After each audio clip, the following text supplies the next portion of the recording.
আসসালামু আলাইকুম, কেমন আছেন সকলে? আশা করি সকলে ভালো আছেন। তো আমি আজকে নতুন একটি জায়গায় গোসল করতে যাচ্ছি, তাই ভাবলাম যে আপনাদের মাঝে একটা ভিডিও করে দেই, সবাই দেখুন। তো আমার বাড়ির পাশেই হচ্ছে ধান খেতে যে পানি দেওয়া হয়, ডিপঘর বা গভীর নলকূপ যেটাই বলে থাকুন আপনারা, তো সেখানে যাচ্ছি গোসল করতে। তো আমি আসছি, সাথে আমার মেয়েও আসছে। আর রাস্তায় বের হওয়ার পরে রাব্বিকে দেখতে পেয়ে রাব্বিকেও নিয়ে আসছি। তো দেখুন গ্রামের রাস্তাঘাট এবং ধান ক্ষেত আর পরিবেশ কতটা সুন্দর। এই দেখুন, তো আমরা যাচ্ছি হচ্ছে ঢিপ মেশিনে গোসল করতে।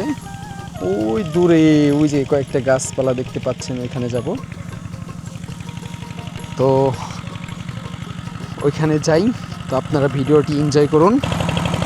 এই যে এখানে যে ডিপ ঘরটি দেখতে পাচ্ছেন, মানে ডিপ মেশিন, মানে পানি ওঠানোর যে মেশিনটা, তো এটা আসলে গোসল করা যাবে না, পাইপ দিয়ে খেতে পানি দেওয়া হচ্ছে। তো আমি যাব ওই দূরে বড় একটা ডিপ ঘর, ওইটাই যাব। কি সুন্দর জায়গাটি একবার কল্পনা করুন।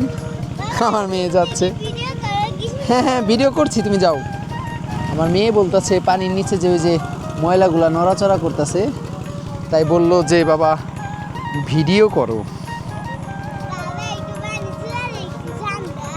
কি পানি তো ঠান্ডা হবেই, যাও যাও যাও হাঁটো। এই হচ্ছে ড্রেন, আর এই ড্রেনটা আসছে সরাসরি বড় একটা ঢিপঘর থেকে, ওই সামনে। তো আমরা ওইখানে যে গোসল করব। আজকের ওয়েদারটা অনেক সুন্দর, রোদ পড়ে গেছে দেখতেই পাচ্ছেন। তো এখন বাজে হচ্ছে বিকেল 4টা। এই টাইমটাও কিন্তু রোদ থাকে প্রচুর, কেন জানি আজকে রোদ নাই, রোদটা পড়ে গেছে এবং প্রচুর বাতাস। আসো মনির, আসো এদিকে, আসো আসো আসো আসো। তো তাই ভাবলাম যে আপনাদের মাঝে একটা ভিডিও করে শেয়ার করি। তো আমরা প্রায় চলে আসছি, এরপর গোসল করব।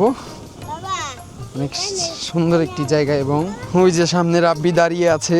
তো আমরা গোসল করব। হ্যাঁ বলো। সেই বাতাস। তো এই হচ্ছে আমাদের ঢিপঘর। অবশেষে অনেকটা পথ পাড়ি দিয়ে আমরা প্রায় চকের মাঝখানে চলে আসছি গোসল করতে। আশেপাশে যত জমিন দেখতে পাচ্ছেন, মানে ধান চাষ করা হয়েছে, এই সব জমিনগুলাতে হচ্ছে এই একটা ঢিপঘর থেকে পানি দেওয়া হয়।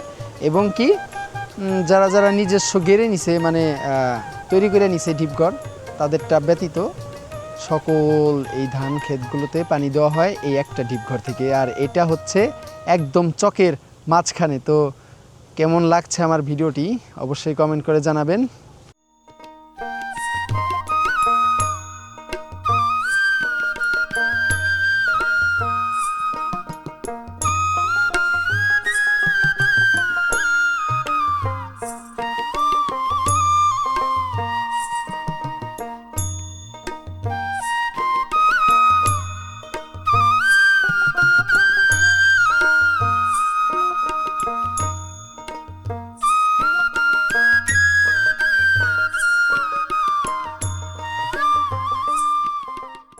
ওরে নীল দরিয়া আমায় দে ছাড়িয়া। তো বন্ধুরা, আজকে এই পর্যন্তই, গোসল করা শেষ, এখন বাড়ির দিকে যাচ্ছি। তো আমার ভিডিওটি কেমন লাগলো সবাই কমেন্ট বক্সে জানিয়ে দিবেন, এবং যে যেখান থেকে দেখছেন, ইউটিউব, ফেসবুক, সবাই আমাকে একটু সাপোর্ট করে দিন। ফেসবুক থেকে দেখে থাকলে অবশ্যই একটা ফলো, এবং ইউটিউব থেকে দেখে থাকলে একটা সাবস্ক্রাইব করে দিন। ধন্যবাদ সকলকেই। নতুন একটি ভিডিওতে আবার দেখা হচ্ছে। খোদা হাফেজ।